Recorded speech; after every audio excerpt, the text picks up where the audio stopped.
Kos di Jalan Seturan. Yogyakarta itu sudah lama terkenal di kalangan mahasiswa sebagai kos yang nyaman, murah, dan dekat kampus.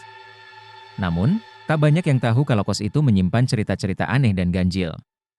Para penghuni kos baru sering mengalami hal-hal yang sulit dijelaskan. Namun, semua kejadian misterius ini seolah tak terlihat oleh Mbak Yani, sang penjaga kos yang sudah bekerja di sana lebih dari 20 tahun.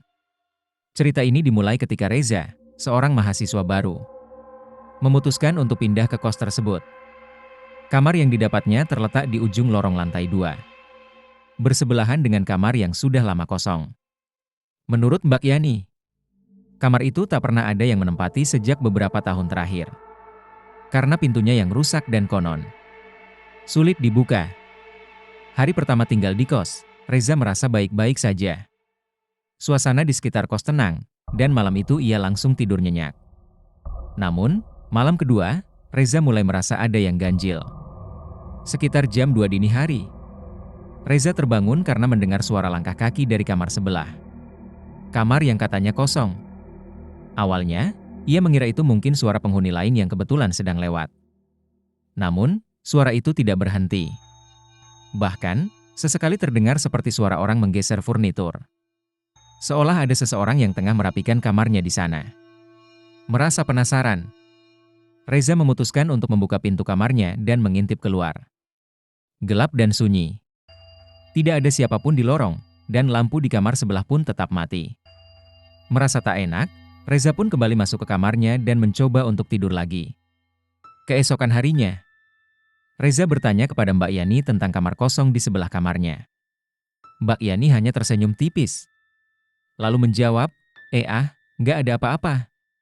Mas, kamar itu cuma kosong aja. Nggak pernah ada yang mau menempatinya.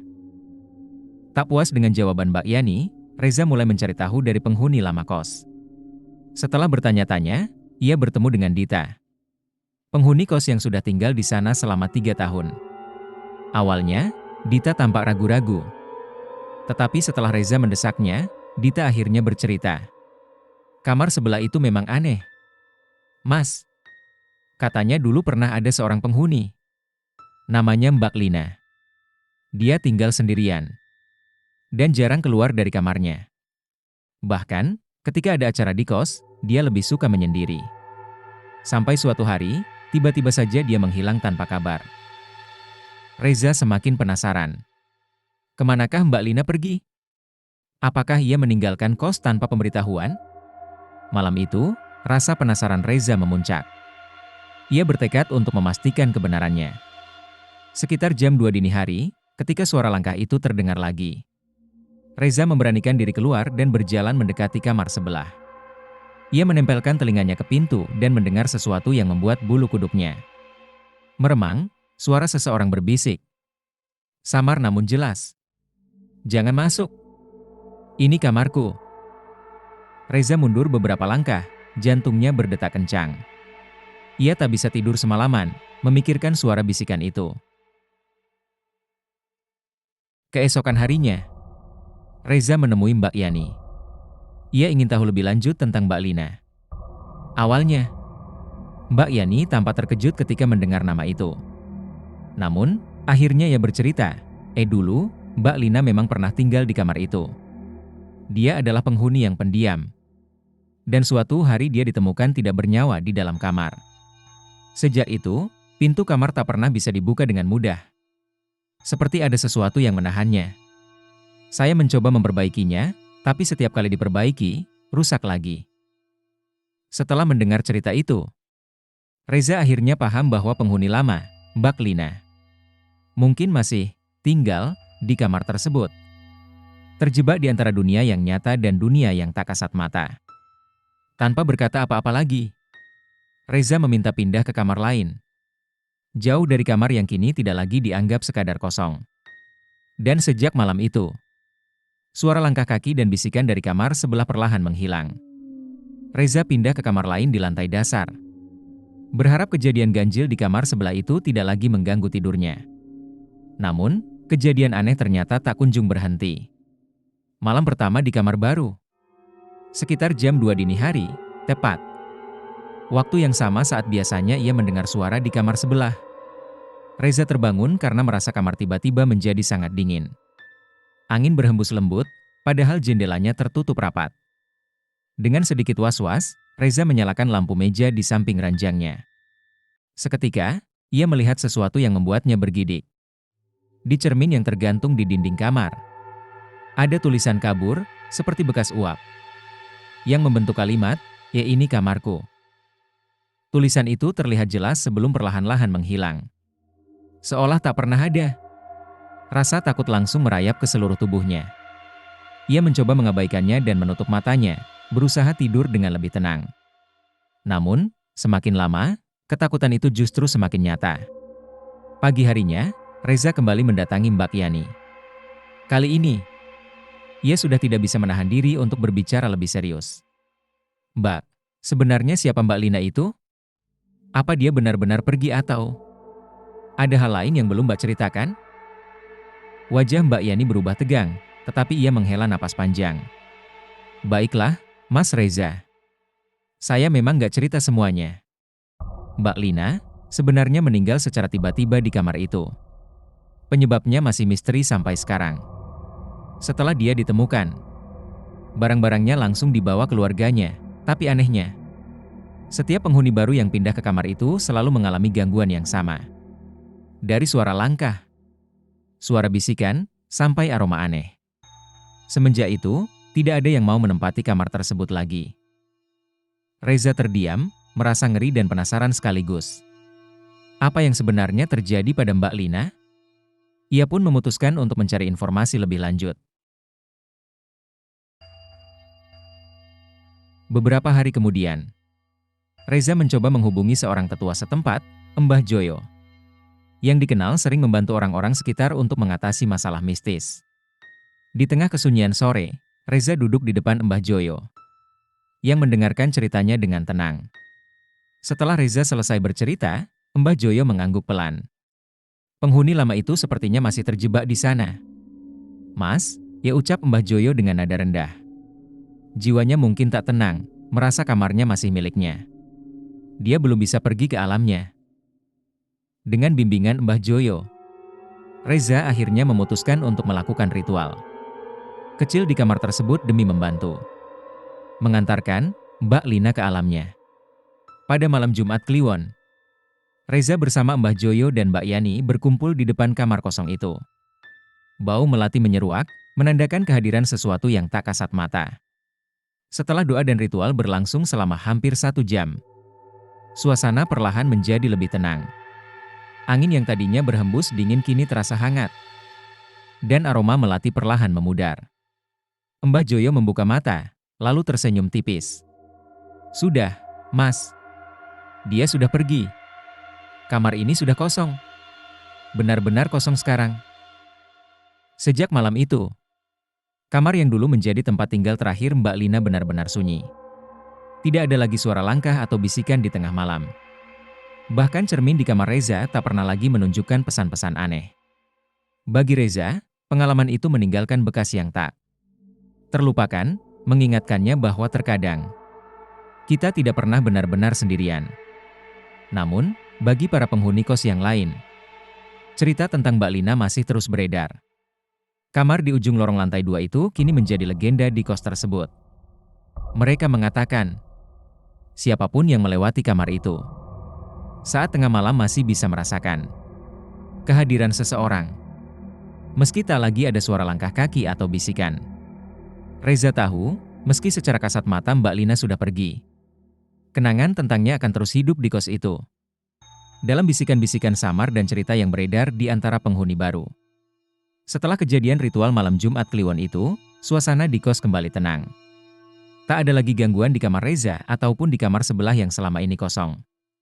Namun, satu hal aneh terjadi. Reza mulai sering bermimpi tentang seorang perempuan yang duduk di dekat jendela kamar, tersenyum samar kepadanya. Dalam mimpi itu, perempuan tersebut selalu mengenakan gaun putih panjang, dengan rambut tergerai menutupi sebagian wajahnya. Meskipun mimpi itu terkesan tenang, Reza selalu bangun dengan perasaan aneh. Seperti ada yang hendak disampaikan oleh perempuan tersebut. Awalnya, Reza mencoba mengabaikan mimpi itu. Namun, semakin sering ia bermimpi, semakin jelas wajah perempuan itu di ingatannya. Wajahnya tampak sendu, dan ada rasa kesedihan yang mendalam di dalam tatapan matanya.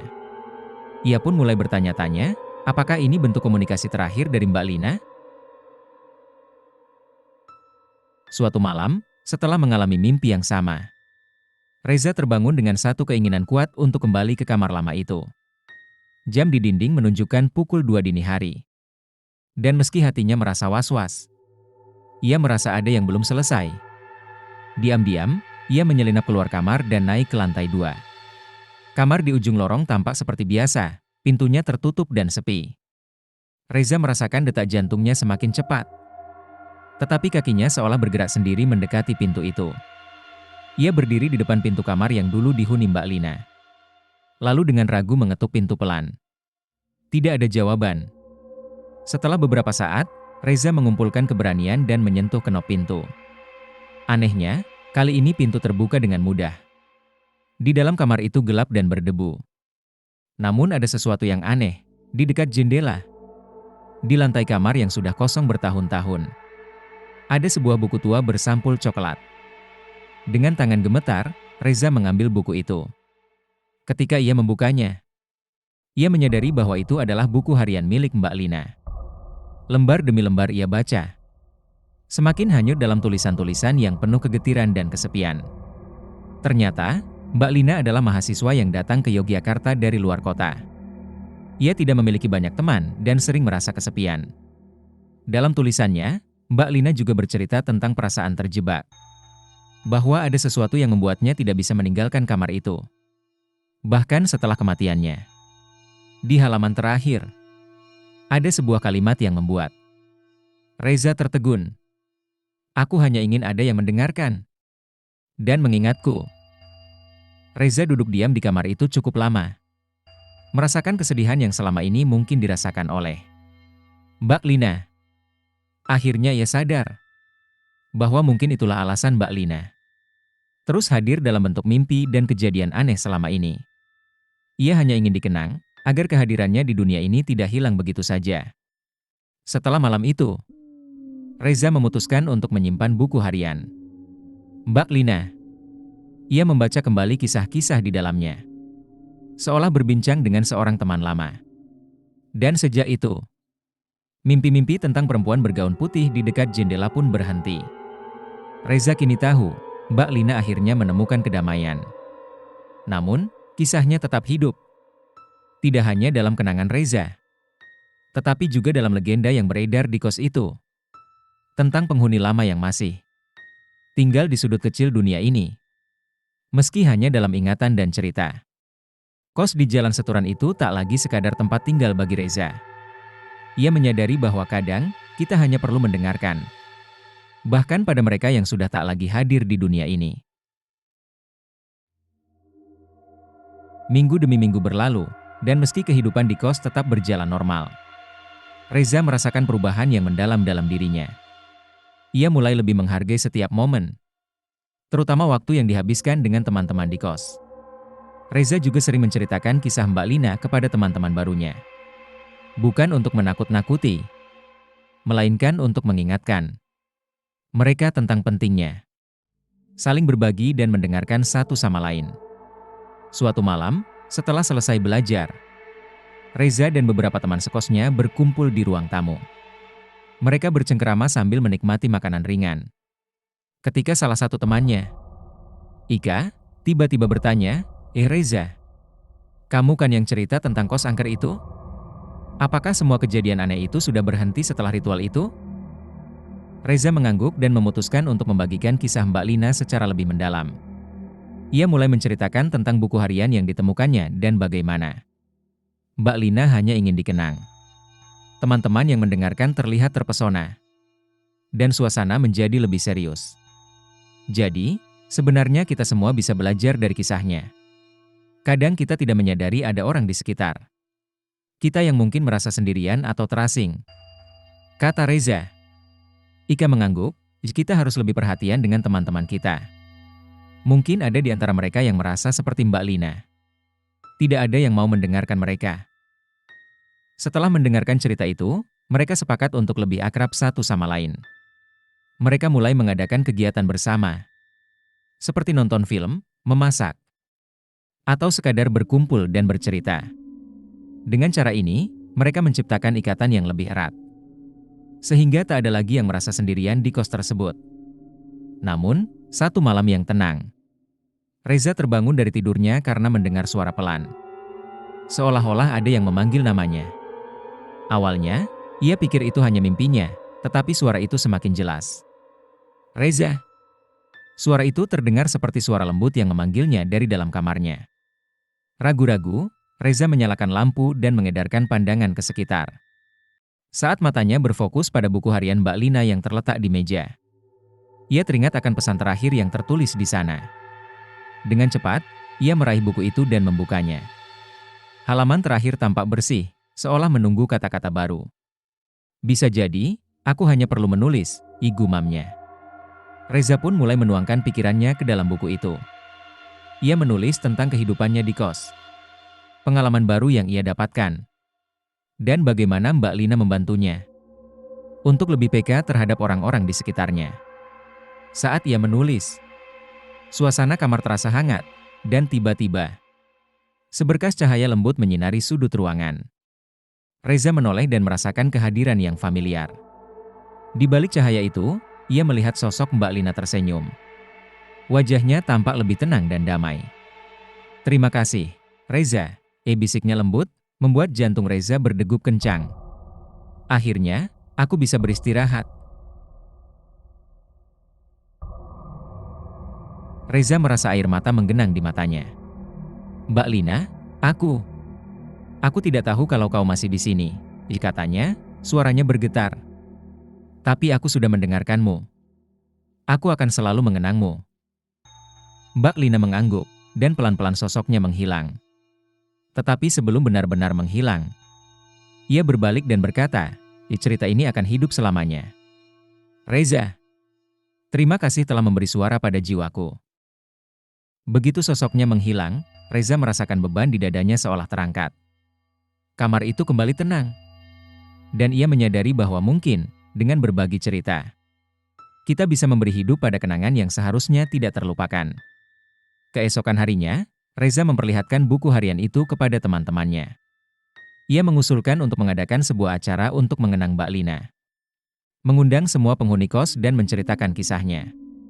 Acara itu direncanakan pada malam Jumat Kliwon, tepat setahun setelah peristiwa ritual yang mengubah segalanya. Ketika malam yang dinanti tiba, semua penghuni kos berkumpul di ruang tamu. Reza berdiri di depan mereka dan mulai menceritakan tentang Mbak Lina, membaca beberapa bagian dari buku harian yang ia temukan. Suasana menjadi penuh emosi ketika setiap orang mulai berbagi cerita tentang pengalaman mereka dan bagaimana kisah Mbak Lina telah menginspirasi mereka untuk lebih peka dan saling mendukung. Malam itu menjadi momen yang penuh kehangatan dan kebersamaan. Di tengah ceria dan tawa, Reza merasakan kehadiran Mbak Lina yang lembut. Ia tahu, dimanapun Mbak Lina berada, ia kini bisa beristirahat dengan tenang, karena cerita dan kenangannya hidup dalam setiap hati yang mendengarnya. Kos di Jalan Seturan bukan lagi hanya tempat tinggal. Itu telah menjadi rumah penuh kenangan. Tempat di mana setiap jiwa bisa merasa dihargai dan tidak terasing. Koneksi yang terjalin di antara mereka adalah bukti bahwa setiap orang memiliki cerita. Dan terkadang, mendengarkan adalah langkah pertama untuk mengingat dan menghargai hidup.